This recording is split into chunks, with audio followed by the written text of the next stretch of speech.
Good morning guys! Teacher A here and welcome to Gurong Pinay sa Amerika. So for today, ang lesson natin ay division of polynomials. So katulad ng nasa inyong module sa learning tasks, gagamit tayo ng dalawang methods. Yung long division method and synthetic division. So paano ba to? Let's have example number 1. So ang given natin ay x squared minus 2x minus 8 divided by x minus 4. So, isosolve natin siya step by step, starting with long division. So, paano ba yon? First step, kailangan yung ating dividend nasa descending order of power siya. Ibig sabihin, yung exponents niya pababa. So, we have 2, 1, and then wala ng variable, yung constant term. So, yung ating given ay nakaayos na. Okay? So, after that, second step, i-divide na natin siya katulad ng pag-divide natin ng multi-digit numbers nung elementary tayo. So, eto yung division symbol. Nasa loob yung ating dividend na x squared minus 2x minus 8. And then, nasa labas yung ating divisor na x minus 4. Okay? So, sa pagdi-divide ng polynomials, ang gagawin is i-divide yung first term sa first term. Okay? So, i-divide. Yan. Ilalagay ko yung acronym sa ilalim kasi yung process niya paulit-ulit lang. So, x squared divided by x. So, sulat ko sa gilid para makita nyo. So, x squared divided by x. Pag nag-divide, kinokopya lang yung common na letter or variable, minus yung exponent. May 1 yon, so 2 minus 1 ay 1. Kapag 1, hindi na siya sinusulat. So therefore, x squared divided by x ay x. Saan natin ilalagay? Sa taas. Katapat ng ano? Katapat ng x lang. Okay? So susulat yung x dito. And then after that, after dividing, i-multiply. So, i-multiply yung quotient, yung partial quotient sa ating divisor. So, x times x ay x squared. Katapat syempre na x squared yon. And then, x times negative 4, a number and the letter multiplied. I-combine lang natin sila. Pagsasamahin lang natin. So, we have negative 4x. And then, after that, after i-multiply, isusubtract. So, DMS na tayo. Subtract natin. Automatically, maka-cancel out yung first term. Kasi inang goal natin, makancel talaga siya. Okay? So, na-cancel yun. X squared minus x squared, that's 0. So, negative 2 minus negative 4. So, si negative 4, this is subtraction. Yung rule in subtracting polynomials ay yung minus magiging plus. And then, ito, yung negative 4, kukunin yung opposite, magiging positive 4. So, ang bagong given na natin ay negative 2 plus positive 4. So, following the rules in adding, na kapag magkaiba, isusubtract. So, 4 minus 2 ay 2. And then, x. Positive siya kasi mas malaki si 4 at positive si 4. Okay? And then after that, bring down yung susunod na term which is negative 8. Okay? So, repeat the process. Divide ulit yung first term sa first term. So, 2x divided by x. So, si 2x, tinanggal si x. Maka-cancel out na. Ang matitira ay 2. Positive or negative? Positive. Saan ilalagay? Sa taas, katapat ng number lang. Kasi yung sagot natin ay number lang. Walang letter or variable. So, positive 2, that means plus 2 yon. And then, multiply. 2 times x, magiging 2x. Then, 2 times negative 4 ay negative 8. And then, after multiplication, subtract. So, minus natin. Again, kapag minus, mag-iiba ng sign, yung nasa baba. Yung negative, magiging positive. Yung positive, magiging negative. And then yung minus, magiging plus. Now, automatically, makakancel to. Bakit? 2x plus negative 2x, different signs, ima minus, so that's 0. Ito rin, negative 8 plus positive 8, different signs, ima minus, that is equal to 0. Yan. So, doon na nag-end ang ating pagdi-divide. So, based dito sa ating solution, ang ating answer ay x plus 2. Okay? So, that's the long division method. Now, i-check natin kung ito rin na magiging sagot natin using synthetic division. Okay?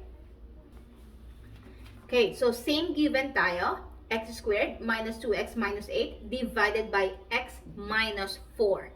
So, in dividing polynomials using synthetic division, again, yung first step natin, i-check natin ang ating dividend. Kailangan nasa descending order of powers siya. Meaning, yung exponent pababa. So, we have 2 ang exponent, 1 ang exponent, and then 0. Kasi wala siyang x. Okay? So, okay tayo doon. And then, yung second natin ay isusulat ngayon natin yung mga numerical coefficients ng dividend. Ibig sabihin, yung mga numbers sa ating dividend. X squared. Ano yung number na kasama niya? Wala tayong nakikita, di ba? Kasi 1 yon. Hindi na siya talaga sinusulat. Understood yon. So, we have 1. And then yung susunod, ano? Negative 2. And then what's next? Negative 8. So, yan ang ating dividend. Now, paano naman yung ating divisor? Which is x minus 4. Here, ang third step natin ay solve for x. So, para ma-solve si x dito, gagawin natin, i-equate natin siya sa 0. So, we have x minus 4 is equal to 0.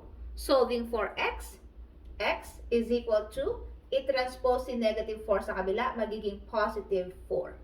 So, therefore, yung divisor na gagamitin natin ay 4. Saan natin siya ilalagay?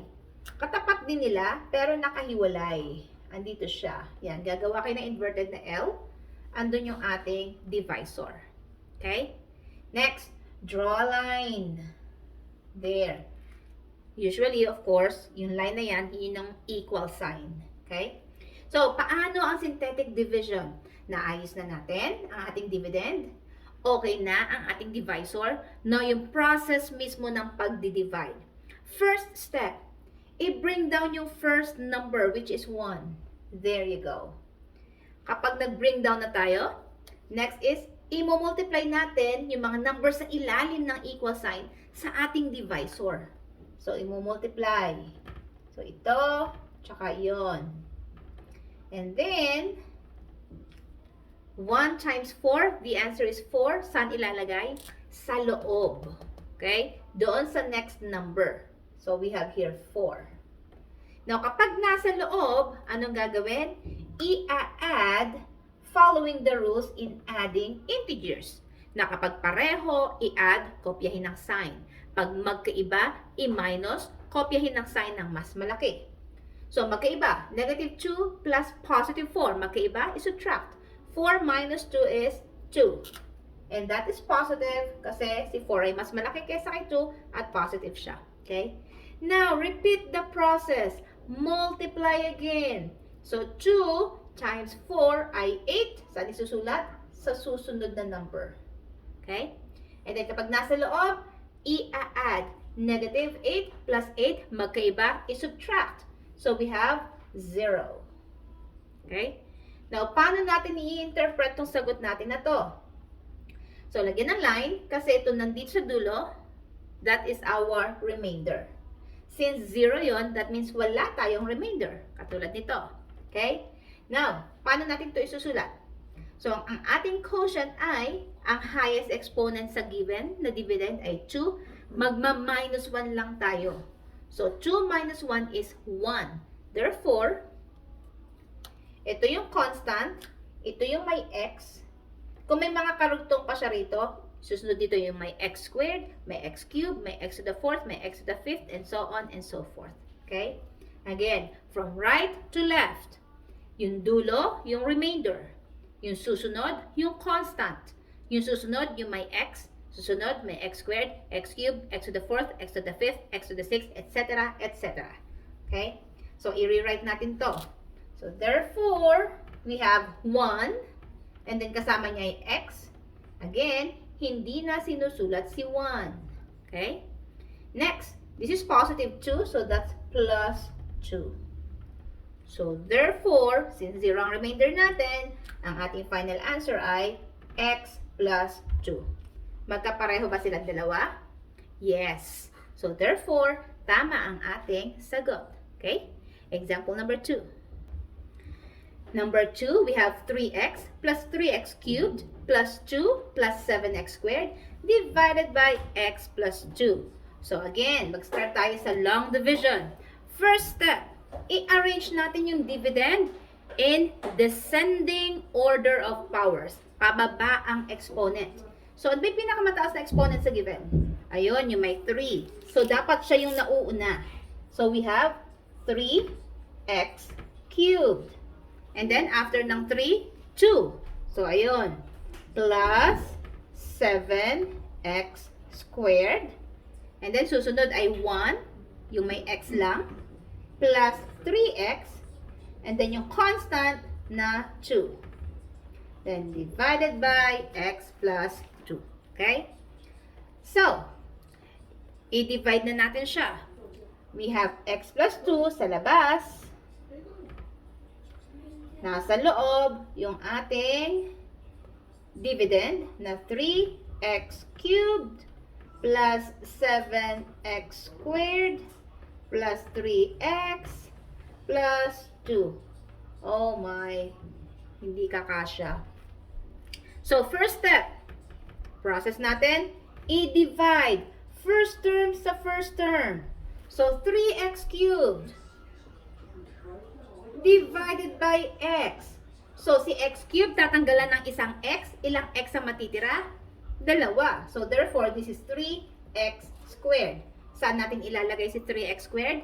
Sa taas, katapat ng may x squared din. So, we have here 3x squared. Okay? And then, next sa process natin, multiply. So, 3x squared times x.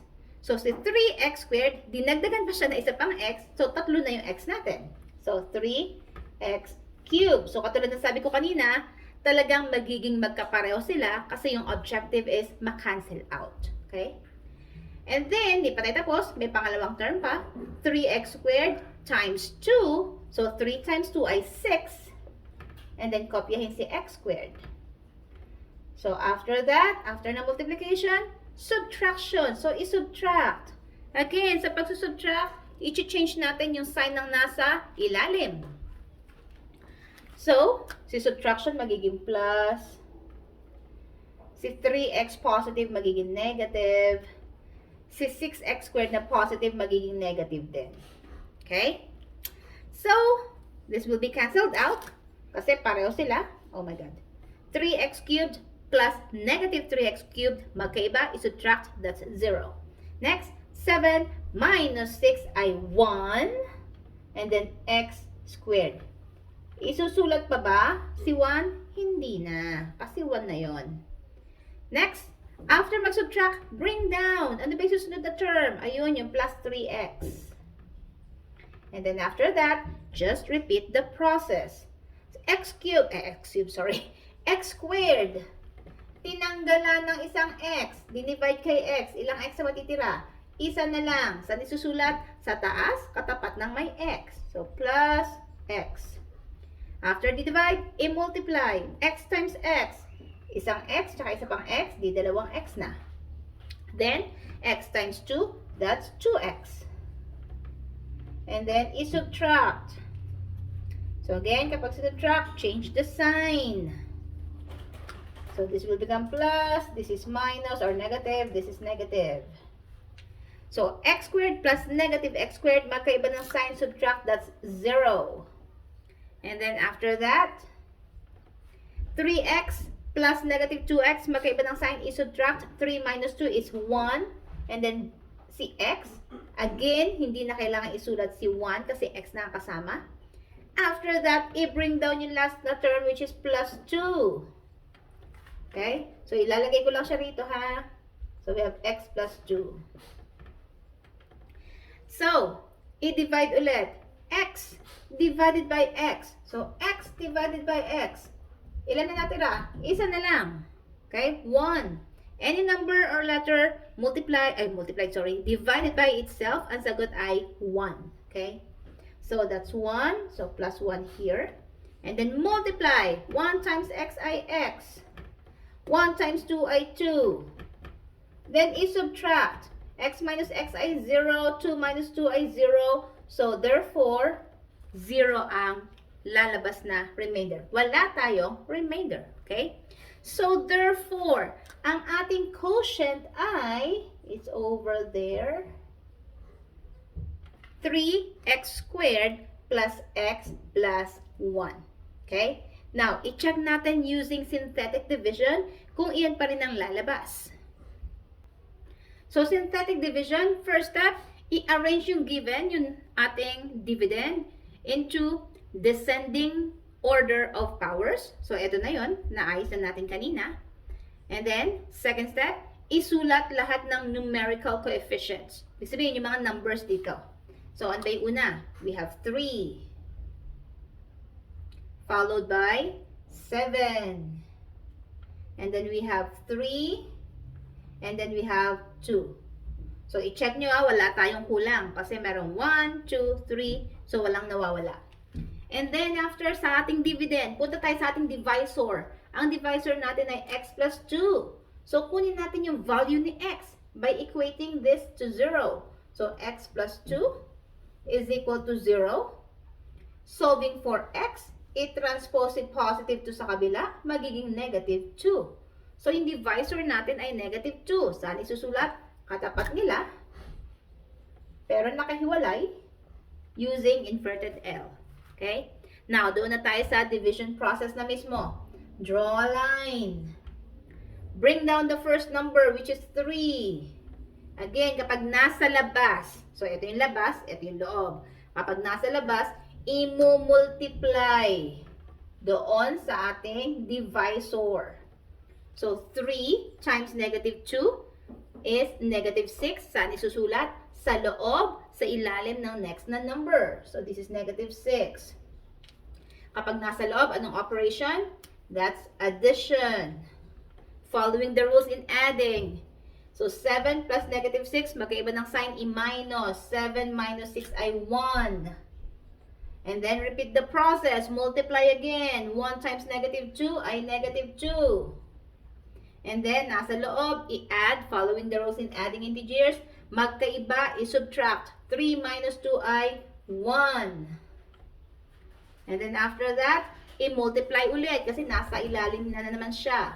So, 1 times negative 2 ay negative 2. Nasa loob na ulit, i-add, magkaiba ng sign, i-subtract. 2 minus 2 is 0. Okay? Next, lagyan natin ang diagonal line. Kasi that's the remainder. Ito yung constant. So, from right to left, remainder, constant, which means wala siyang letter, walang variable. Susunod yung may x. And then, susunod yung may x squared. Tapos, wala na. Again, pansinin na ang highest exponent sa sagot ay 1 less than sa highest exponent sa dividend. Okay? So, looking at the answer here, i-rearrange lang natin. So, we have 3x squared. And then, plus 1x. Hindi na kailangan isulat yung 1. Plus x na lang. And then, plus 1. Okay? So, therefore, ito yung sagot natin using synthetic division. Pareho ba sila? Yes. So, therefore, tama ang ating sagot. Okay? So, that's it. Kung ito ay nakatulong sa inyong module, kung natuto kayo, kindly give me a like para i-share din to ni YouTube sa iba. And please, if ever you are not yet a member of my community, please subscribe para updated kayo sa mga latest videos natin. And kung gusto nyo na magawa ko ng tutorial video about your lesson, pwede kayong mag-submit sa akin, mag-send ng picture ng yung module sa aking FB page, Gurong Pinoy sa Amerika by Teacher A. Okay, that's all for today. See you in my next video. Paalam!